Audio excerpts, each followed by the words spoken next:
Tobe. I would now invite Mr. Alexandre de Juniac, Director General and CEO, International Air Transport Association, to please address us.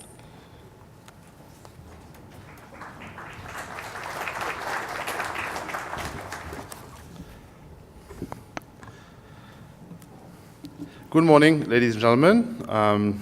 It's a great pleasure to be in Delhi for this first International Aviation Summit. Thank you to the Ministry of Civil Aviation and the Airport Authority of India for partnering with us to realize a day where we focus together on two things.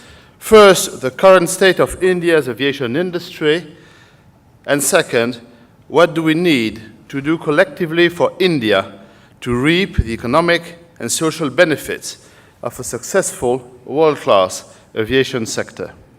As time is limited, and there is a lot to discuss, let's dive right into the topic. First of all, congratulations. In early 2016, India launched its aviation strategy. This recognized the importance of aviation and it established a policy framework intended to maximize its benefits. This enters India into an elite club. Few states have understood that aviation is an economic catalyst and taken such a comprehensive approach. And because there is an established policy, we can be objective when looking for ways to improve. I hope that this spirit will guide our discussions today. The state of Indian aviation is rich on contrasts. On the one hand, we will soon celebrate the 50th month of consecutive double-digit growth, as it has been recalled. And all indications are that this will continue.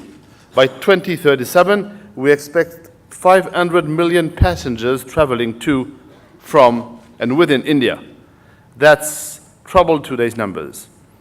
India's airlines are preparing with 1,000 aircraft scheduled for delivery over the next 8 years. And even that may be not sufficient to satiate the thirst for travel. While it is easy to find Indians who want to fly, it's very difficult for airlines to make money in this market. The question is why? For sure, the recent steep rise in fuel prices and steep fall in the value of the rupee are putting acute pressure on profits. But addressing these macroeconomic developments is beyond the scope of what we can influence. My members, however, also tell me that India is a particularly challenging place to do business because, one, infrastructure constraints limit growth. Second, government policies impose excessive cost.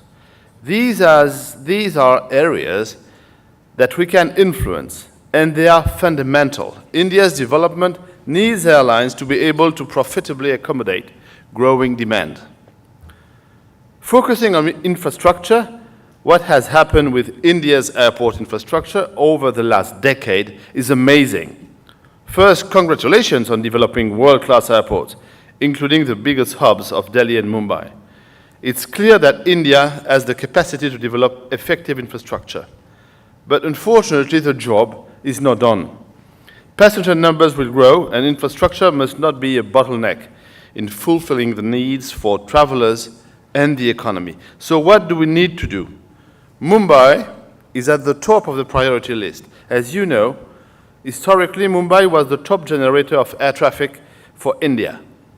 But its capacity constraints have literally stopped growth, and infrastructure expansion at Delhi has enabled it to take the lead. Developing aviation is not a race. With so much untapped potential, Delhi's gain is not Mumbai's loss. But as Mumbai cannot accommodate with growth, the Maharashtra economy is stunted. So the solution was identified as Navi Mumbai in 2000. But we have seen nearly 2 decades of delays. The foundation plaque has only led this year. Nobody expects Navi Mumbai to open in 2019 as planned, but the authority must do all in their power to eliminate further delays. India's financial capital urgently needs expanded connectivity to drive the country's economic forward. Looking more broadly, technology can help accommodate growth with increasing terminal throughput with modern processes. Recent changes have eliminated the multiple stamping of bag tags and boarding cards as travelers made their way to the aircraft.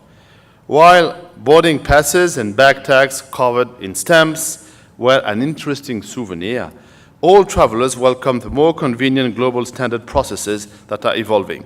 We have high hopes for the IATA initiative. It could transform processes and leapfrog India to top of the leagues. The initiative's pillars are of connected airports, passengers, system and flying, align with innovations in IATA's future vision. Our One ID program could be particularly helpful.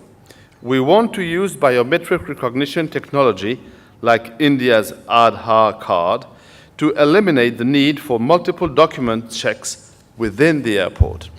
Would you agree that processing a passenger through an airport takes about 30 minutes today? Now imagine the benefits to terminal capacity if technology shortens this to 10 minutes. You can see why we are very excited about this program. Building on successful biometrics trials at Bangalore Airport, we are eager to expand our work with the government, other airports, and stakeholders to make India a leading adopter and example for others to follow. In the air navigation field, technology can also expand capacity, particularly by safely enabling the flexible use of airspace between civil and military authorities.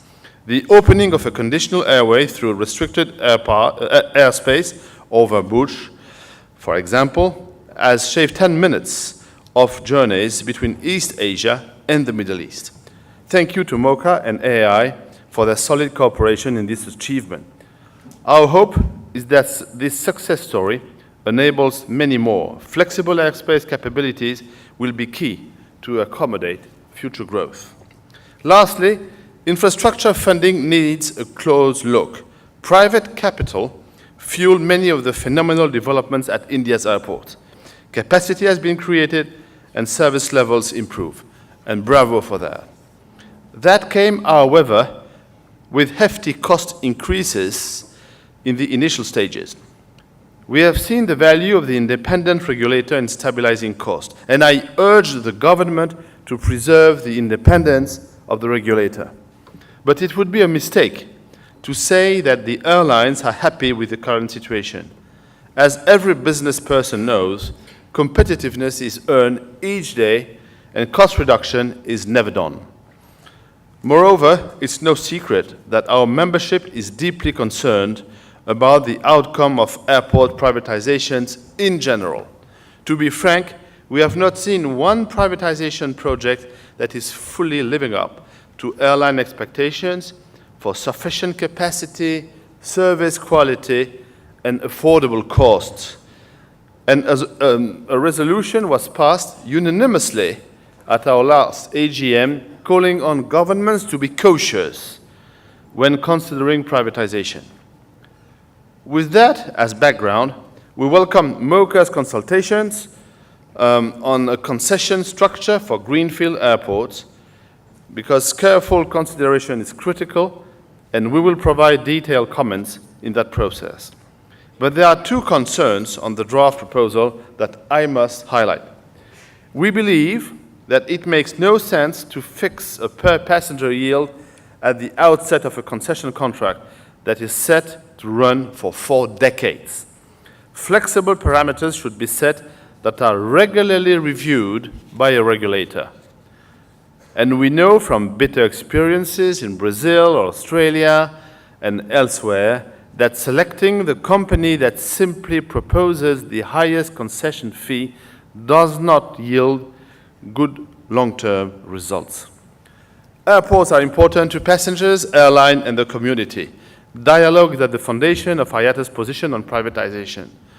Decisions on privatization must balance the interest of all 3 stakeholders, and that can only happen with a robust dialogue.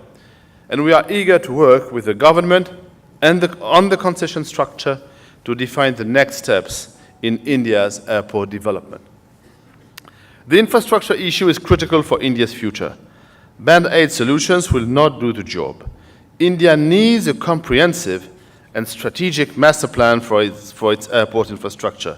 And we are very keen to collaborate with the government in building this so that India will be able to support growth with sufficient capacity, technical excellence, and affordable cost. Now I would like to turn to broader regulatory issues. Before I address our member concerns on the high-cost environment that has resulted from some policies, I would like to address a regulatory issue related to safety. We are eager to see the establishment of a safety regulator that has the autonomy and the independence that aviation safety requires.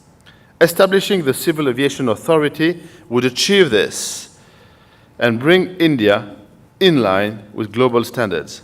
There was a bill to do so earlier, which needs to be brought back on the agenda. Safety is aviation's top priority, and I encourage the Minister to make this important development in India's safety oversight the priority that it needs to be. Global standards approaches can also play a role in guiding the government to reduce India's costly operating environment. We have long made our case that applying GST to international tickets violates ICAO principles and India's international obligation. These deviations from global standards may have a short-term revenue benefit for the government, but it weakens India's competitiveness by raising the cost of connectivity. And in its current form, airlines continue to face many compliance challenges. We need to resolve these issues soon, aligning with global standards and shoring up India's competitiveness.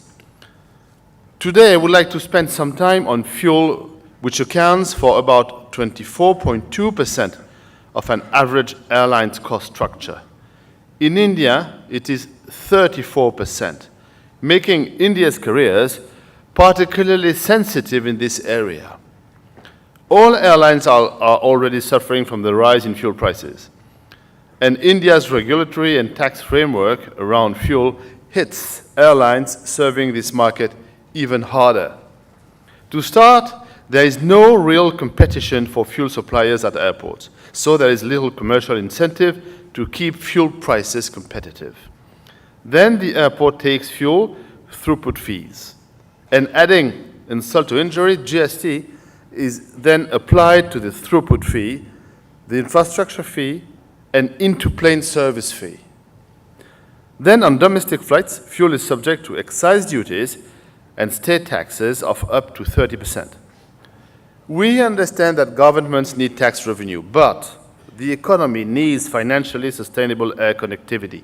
The lack of competition in fuel and lack of true open access to on-airport fuel infrastructure is strangling the lifeblood from the airlines. If you kill the goose that lays golden eggs, there are no more eggs. So what needs to be done? Add domestic uplift to domestic jet fuel to the GST framework with full input tax credit allowed. And I would like to recognize the effort of MOCA in making a strong case for the same. Second, remove the fuel throughput fee. The EU, for example, prohibits such fee, recognizing that there is no cost basis for it at the airports. Create competition with common use open access infrastructure. Regulate transparency in pricing of jet fuel, and reduce excise duty on fuel. I read with great interest that the Minister is proposing some measure to the Ministry of Finance that will help to address the acute situation in jet fuel. He has our full support. Coming from the Ministry of Finance in my past life, I urge the Minister to push on the Finance Ministry. And we will help and lobby the Ministry of Finance. If we can comprehensively fix jet fuel and infrastructure issues, India will be primed to take a giant step forward in the world of aviation. And we can combine that with more balanced airport concession and regulatory strengthening that will further support airport capacity development, affordability, and traffic growth. That leadership role is in the interest of everybody in this room. We all want Indian aviation to be successful, and India's development needs a successful air transport industry. Although the government is in the ultimate leadership role on these issues, aviation is a team effort. Success will only be realized with broad collaboration among the government, airlines, airports, and the value chain, the people in this room.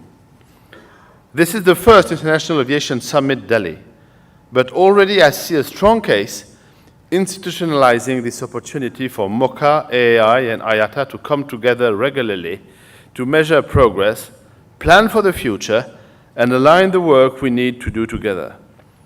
I will conclude my remarks with a personal reflection. There are many priorities in fostering the economic and social development of India. Fundamental issues of eradicating poverty, ensuring quality education, providing health care, and safe drinking water are massively important agenda items. Relief efforts in the face of the tragic Kerala floods dramatically demonstrated the strong commitment of India's airlines to the nation and aviation's value in extraordinary circumstances. Creating a better environment for aviation to do business can and will progress the nuts and bolts of India's development day to day.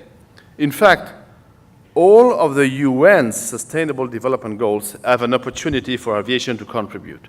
Safe, secure, and sustainable air links make our world a better place.